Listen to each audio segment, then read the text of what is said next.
Haruna Walo-Jaziri, the Managing Director and Chief Executive Officer at Nigeria's Central Securities Clearance System. The conversation, part two, let's continue together. Thank you very much. And we'll just finish off on the bottom line when you talk about return on investment. CSCS 900 shareholders, that looks like a very small company. I don't know. Or a small group of investors who are holding tightly. Well, that is what it is. I mean, if a company is doing very well like we are, if you're a shareholder and you're seeing your valuations going up, I don't know, 3, 4, 5% every week in the last month, I guess something will tell you inside that maybe I should hold a little bit longer, and so it is only a rational decision to hold on tight exactly to the ship. And then, of course, when we shared our strategic vision over the next 3 years, it's exciting to some shareholders, and so let's wait and see what the valuation will be. You talked to them? So when we did that stakeholder engagement, I guess some of the shareholders were also present. And then, of course, as we distributed the information around, I guess good or strong shareholders will begin to look at it. We don't have coverage yet, but I believe AfriInvest is about to cover us from a research perspective. And so that means more information about what we do from a third-party independent perspective than what we will share out there to the market, which I prefer rather than us sharing that information. A bit more analytics and analysis, as it were, or technical on what is it. You think that would expose the organization a lot more and make it more interesting to shareholders who say, well, I got a third-party view on this? Certainly, independence is very key in terms of decision-making. It's not coming from us. They haven't decided yet, but I think it's something they're looking at. And I'm sure one or two other research companies are also looking to cover us. And it's in the interest of our shareholders for us to have coverage, because then they will have full diagnostics about our business and where we're going.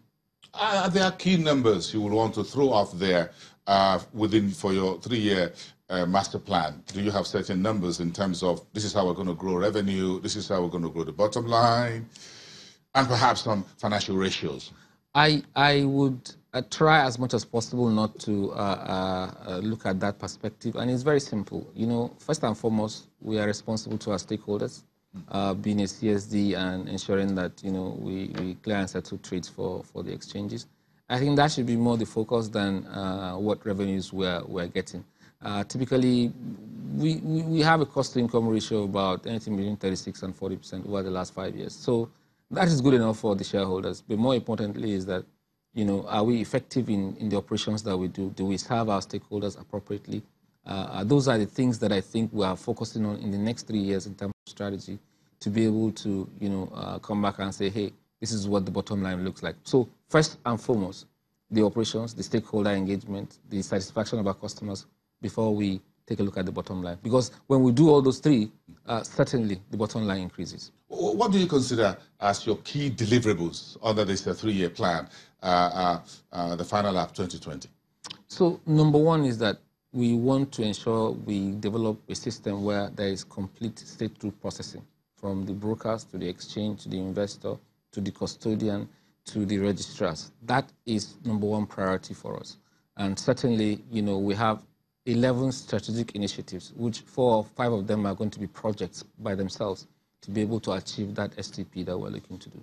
The second one is partnerships. We need to have strong partnerships for us to be able to service our stakeholders in the right way. And partnerships can be, like I said, with regulators. It can be with stakeholders. It can be with you know, other companies like fintech companies who have ideas, who invest in companies we think are going to create value for us, to ensure that we deliver on the STP that we're doing. And again, you know, one of the things we're looking at critically is blockchain. How do we ensure that, you know, using distributed ledger systems with smart contracts that would allow for us to be able to, again, get that STP done and reduce turnaround time, more importantly, to as barest minimum as possible, so that there's value created ultimately for the investor, because it's all about the investor. Let's broaden this conversation into the world of data management in Nigeria. And I'm sure this is one thing that the CSC has within the last 2 decades ventured into. Are you changing anything? Have you changed anything? Have you divested? Have you spun off anything? Or what size and scope of business do you have on your menu as we speak? So we used to have data center. We used to do some kind of data center management and warehousing. But we looked at it. We weren't very strong in that area. There were big companies that are coming in to actually do it in the right way. We underinvested in the previous years. And so we looked at it. We have exited that business completely.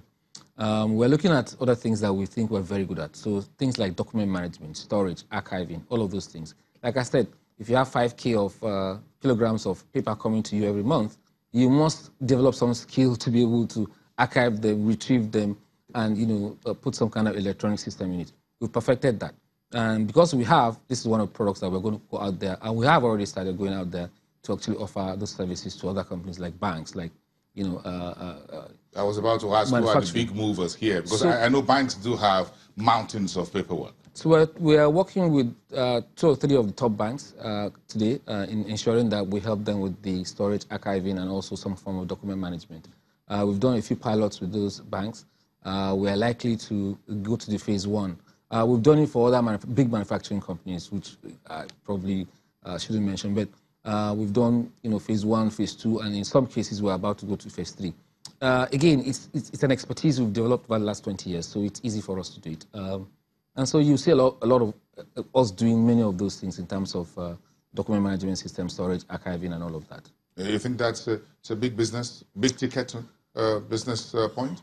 Yeah, if you look, like I said, if you go back to the capital markets, today, brokers really shuffle a lot of paper, okay? So if we at the CSCS have been able to reduce or eliminate paper movement within the system and made it more efficient, certainly we can, give them some value proposition for us to do it, not just brokers, banks. I mean, the amount of paper you see in banks are incredible, from teller forms to, paper you sign to do things. All of these things have to be kept. Opening of bank accounts. Opening of accounts. Exactly, all of those things. You have to digitalize all of those things so that you have quick access to them using technology to both, archive and retrieve in a very secure manner and also in a quick and efficient way. When we talk about data management in a stock market environment and the type of security network that you need to build around what you are holding, because you're the one holding the heart of it all, so access security is important. Certainly. Because we sit on a lot of data, some ours, some not ours, the issue of information security is key to how we build our enterprise architecture for the IT. And also from a strategic perspective, that is the first layer we typically would build before we do anything else. So you're right, securing data is key. But I think more importantly is, what do you do with that data? Where are the analytics? This is the 4th industrial revolution that we're seeing, if you like. Tech is key, and also some form of artificial intelligence, whether cognitive or otherwise. You have to build those capacities, analytics. So predictable things, using that data to predict behavior from an investor, from a client, from a broker, from even the exchange in terms of pattern of trade. So there's a lot that can be done. Certainly what we're doing right now is to try and clean up the data, because the most important thing is that you have the correct data in place so that it doesn't spool you and take you to Orile instead of Victoria Island, if you know what I mean. So yeah, certainly cleaning up the data is key, ensuring that the integrity of data is there. What do you put on top of that big data? What analytics do you have? And more importantly is, who do you give it to and of what use should it be? So these 3 or 4 things have to be in place for us to say, this is where we want to be. But certainly, that's a big aspect of the thinking that we're doing. Because every time everyone is talking about everything is in the cloud. Big data. Yes, big data is sitting there, but you need to bring it down. Would you be marketing this? Would you be selling them? So the issue is not about selling, it's about sometimes value add. So if you're a stakeholder, how do we assist you to do things better? Because ultimately, when you do better, we also do better. Some aspects might be commercial, but like I said, the definition of what data is going to be commercially available and what is not is still being thought through. We'll build a data framework with all our stakeholders to determine what is best for everyone and how can we use that data to better our businesses and to ultimately make the investor king in this market. The CSES was, of course, originally set up as a subsidiary of the Nigerian Stock Exchange. But again, your business as a depository and all of that, we have other securities exchanges as coming up across Nigeria. Maybe sometime very soon we'll have a commodities exchange as well. Would you be in bed with these other exchanges? So we are already in bed with other exchanges. We're currently the only CSE. It doesn't mean that others are not going to build some if they have the capacity. But certainly, we don't just service the stock exchange. There's NASD, in some form FMDQ. We've signed an MOU with the Lagos Commodity Exchange, which is being brought up now. We have an MOU with NGX, which is the Abuja Commodity Exchange. And we also have an MOU or an agreement with AFEX. So all of the exchanges that exist in Nigeria, we have agreements to actually act as a CSD for them. Except for like the bond market, in some form we replicate what S4 has for distribution to shareholders whenever it's necessary. But certainly, we are exchange agnostic. Like I said, we're a financial market infrastructure. We will service anybody that comes. But certainly, the exchange is the biggest shareholder in our business. But we have other shareholders. We have about 9 or 10 banks who are still our shareholders, apart from, stockbrokers, issuing houses, and individuals that hold our shares. So we are exchange agnostic, but our biggest client is the Nigerian Stock Exchange. Put the data management business in Nigeria within the context of the economy and what you think we can do with data as a game changer on the governance side and on the private sector side. So number one thing about data in Nigeria is the validity of it. Is it the correct data? What you have, I'm looking for the right word to use it. So clean data, authentic data, validation. What we are struggling with... Tested and trusted. Yes. So what we're struggling with is the integrity of the data. I think that's the right word. If we are sure about the integrity of the data, when we interpret it, when we do analytics on it, the outcome we're certain about. What we have currently is not just that, we are looking to authenticate the integrity of data, but the data is also fragmented.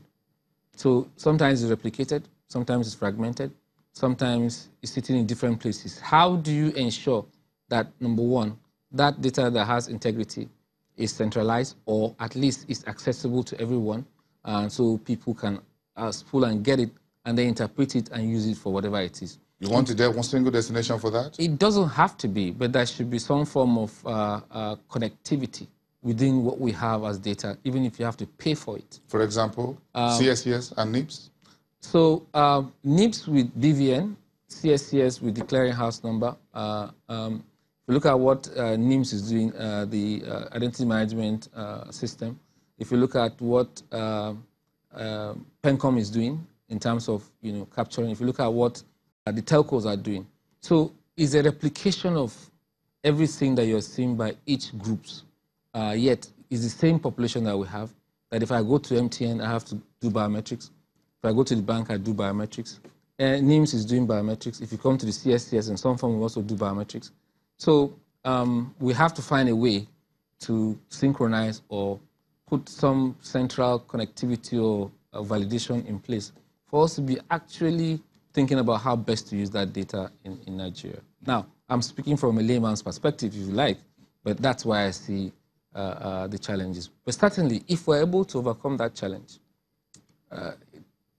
everybody's talking about big data. Fourth, like I said, industrial revolution is about tech, and tech relies on data.